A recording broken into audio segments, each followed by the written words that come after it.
ప్రపంచ స్థాయి రాజధానిగా అమరావతి నిర్మాణం కాబోతోంది. 3 ఏళ్లలోనే నిర్మాణాన్ని పూర్తి చేసేలా యాక్షన్ ప్లాన్ రూపొందిస్తోంది ఏపీ సర్కార్. అమరావతి పునః ప్రారంభ పనులు అట్టహాసంగా ప్రారంభం కావడంతో తదుపరి కార్యక్రమాలపై ఏపీ సర్కార్ దృష్టి పెట్టింది. మోదీ భరోసాతో శరవేగంగా రాజధాని నిర్మాణ పనులు ప్రారంభం కానున్నాయి. అమరావతి నిర్మాణానికి అండగా ఉంటామని బహిరంగ సభ వేదికగా ప్రధాని మోదీ హామీ ఇచ్చారు. అమరావతి ఒక నగరం కాదు, ఒక శక్తి అంటూ మోదీ కితాబిచ్చారు. రాజధానికి శంకుస్థాపన చేసిన ప్రధాని మోదీని అమరావతి ప్రారంభోత్సవానికి కూడా పిలుస్తామని సీఎం చంద్రబాబు చెప్పారు.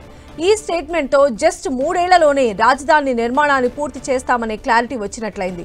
అమరావతిలో కేవలం కాంక్రీట్ నిర్మాణాలు కావు, ఏపీ ప్రగతికి వికసిత భారత్కు బలమైన పునాదులు అంటూ రాజధాని అమరావతి గురించి ఒకే ఒక్క ముక్కలో తేల్చి చెప్పారు భారత ప్రధానమంత్రి నరేంద్ర మోదీ. రాజధాని పనులు సహా 57,940 కోట్ల రూపాయల విలువైన ప్రాజెక్టులకు వెలగపూడి సభావేదికగా శంకుస్థాపన చేశారు. మరిన్ని అప్డేట్స్ మా ప్రతినిధి రవిచంద్ మనకు అందిస్తారు. రవిచంద్, ఆంధ్రప్రదేశ్ రాజధాని అమరావతి నిర్మాణ పనులు ఇక శరవేగంగా జరిగే అవకాశం కనిపిస్తుంది. నిన్న ప్రధానమంత్రి బహిరంగ సభ వేదికగా 5 లక్షల మంది ప్రజానీకం మధ్యలో నుంచి ఒక హామీ ఇచ్చారు. ఆంధ్రప్రదేశ్ అభివృద్ధికి నేను అండగా ఉంటానని హామీ ఇచ్చారు. ఆంధ్రప్రదేశ్ రాజధానికి అన్ని విధాలా అండగా ఉంటాను, మీతో భుజం కలుపుతాననే మాటలు ఆంధ్రప్రదేశ్ ప్రజానీకానికి మంచి ఊపినిచ్చాయని చెప్పుకోవచ్చు.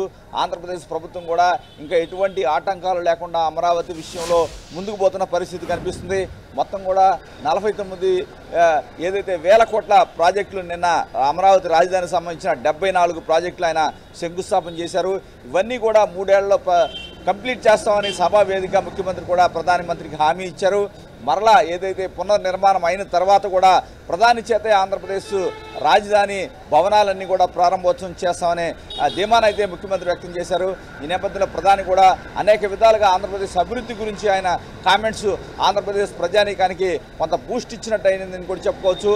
కేంద్రం నుంచి ఈ విధమైన బాసట గతంలో ఎండలు రాలేదు ఆంధ్రప్రదేశ్ ప్రభుత్వానికి. కానీ కూటమి ప్రభుత్వం అధికారంలో వచ్చిన దగ్గర నుంచి కూడా ప్రతి విషయంలో కూడా కేంద్రం చేదోడు వాదోడుగా ఉంటుంది. రాష్ట్ర ప్రభుత్వానికి ఆర్థిక ఇబ్బందులు ఉన్నప్పటికీ కూడా కేంద్ర సహకారంతో రాష్ట్ర ప్రభుత్వం కూడా తను ఇచ్చిన హామీలన్నీ నెరవేరుస్తూ ప్రజల ముందుకు వెళ్తున్న పరిస్థితి కనిపిస్తుంది. నిన్న బహిరంగ సభా వేదిక చేసిన కామెంట్స్ అయితే రాజకీయ వర్గాల్లో కూడా రాష్ట్రంలో కూడా కొంత ఏదైతే ప్రజలకి ఊరట కల్పించాయని చెప్పుకోవచ్చు. సంధ్య, అయితే ఇప్పుడు అమరావతికి సంబంధించి పునః ప్రారంభ కార్యక్రమాలు ప్రారంభమైనటువంటి వేళ ఈ కన్స్ట్రక్షన్ కి సంబంధించి కూడా ఎలాంటి డిజైన్ ని రూపొందించే అవకాశం ఉంది? ఎందుకంటే ఇక్కడ నిర్మించేది కేవలం రాజధాని మాత్రమే కాదు, ఒక మహానగరాన్ని నిర్మించబోతున్నారు అప్పుడు ఉన్నటువంటి దాని ప్రకారంగా. అయితే దీనికి సంబంధించి అంటే మొదట ఏవి కన్స్ట్రక్షన్ చేయాలి లేదా మొదట ఏవి అందుబాటులోకి తీసుకురావాలి, ఇలాంటి వాటికి సంబంధించి ఏమన్నా ప్రణాళికలు రచించేటువంటి అవకాశం ఎంతవరకు ఉండొచ్చు?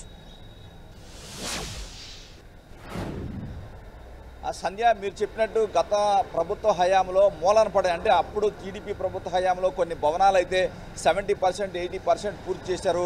ఉదాహరణకు చూసుకుంటే ఎమ్మెల్యేల ఎంపీలకు సంబంధించిన నివాస గృహ సముదాయాలు కావచ్చు, కొంత ఉద్యోగుల గృహ సముదాయాలు కావచ్చు, కొన్ని 70% పూర్తయ్యాయి, కొన్ని 80% పూర్తయ్యాయి. కూటమి అధికారంలోకి వచ్చిన తర్వాత అవన్నీ కూడా పూర్తి చేయాలని నిర్ణయించారు. ఫస్ట్ అయితే 2-3 అంశాలు అయితే పూర్తయ్యే అవకాశం అయితే మనకు కనిపిస్తుంది. అయితే మిగిలిన సంబంధించి చూసుకుంటే కనుక సెక్రటరియట్ కావచ్చు, హెచ్ఓడీలు కావచ్చు, అదేవిధంగా హైకోర్టు కావచ్చు, అసెంబ్లీ కావచ్చు, ఇవన్నీ కూడా చాలా ప్రాధాన్యత గల అంశాలుగా మనం చెప్పుకోవచ్చు. అదేవిధంగా రాజధాని చుట్టుపక్కల 1500 కిలోమీటర్ల రోడ్స్ కూడా నిర్మించాల్సి ఉంటుంది. ఇవన్నీ కూడా రోడ్స్ నిర్మాణం, చివరికి సైకిల్ ట్రాక్లు కూడా నిర్మిస్తున్నారు. ఇదంతా కూడా గ్రీన్ మొత్తం కూడా 30% మొత్తం కూడా ల్యాండ్ వదిలేయాల్సి ఉంటుంది.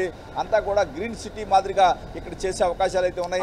మొత్తం కూడా రాబోయే ఏదైతే 100 ఏళ్లకి ఏ విధంగా ఉంటుందో ఆ విధంగా ప్లాన్ చేసి ఈ మహానగరాన్ని నిర్మించబోతున్నారు. ఇప్పటికే టెండర్స్ ప్రక్రియ మొత్తం కూడా పూర్తయింది. అందరూ కూడా టెండర్స్ కేటాయించారు. అందరూ కూడా పనులు అయితే ప్రారంభించారు. రాజధానిలో పనుల కోలాహలం అయితే మనకి కనిపిస్తుంది.